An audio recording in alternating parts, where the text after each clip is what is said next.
Okay, Unit 10 key concept, help review, we'll go over a couple of them here. I think I get through 1 through 4. All right, what are the origins of the Cold War?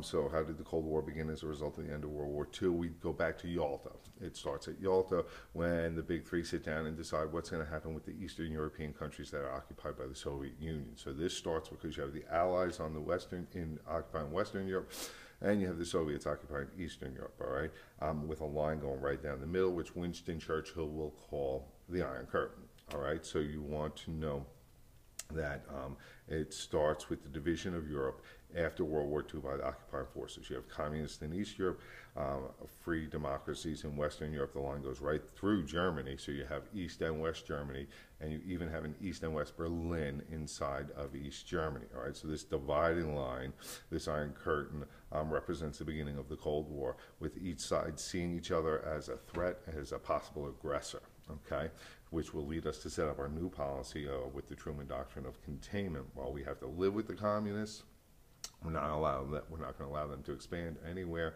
and we will contain any attempt they make to spread.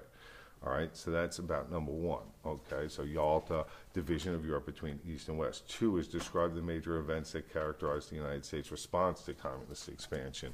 All right, well, I wanted you to talk about Eastern Europe, so you can mention things like the Berlin Wall, Berlin Airlift, Marshall Plan, Truman Doctrine, and NATO.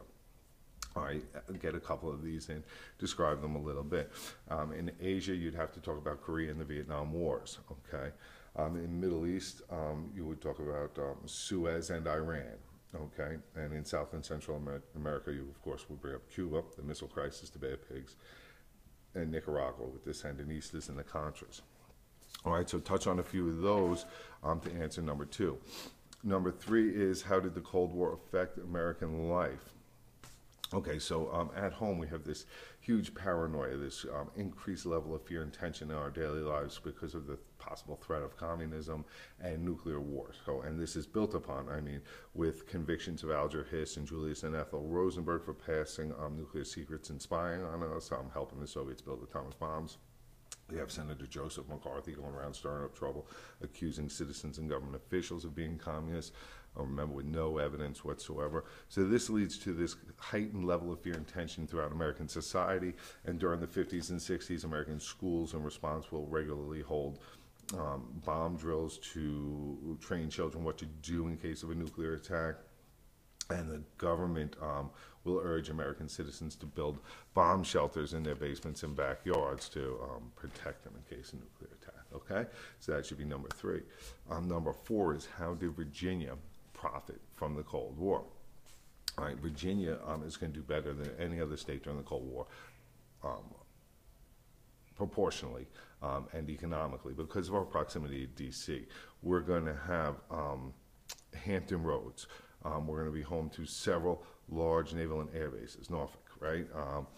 In Northern Virginia is going to have the Pentagon, okay? And many, many private companies, any companies that really want to have contracts with the military or do business in D.C. are going to be located here in Virginia. All right, so because of our location, because of our proximity to D.C., we're going to really, really benefit from the Cold War.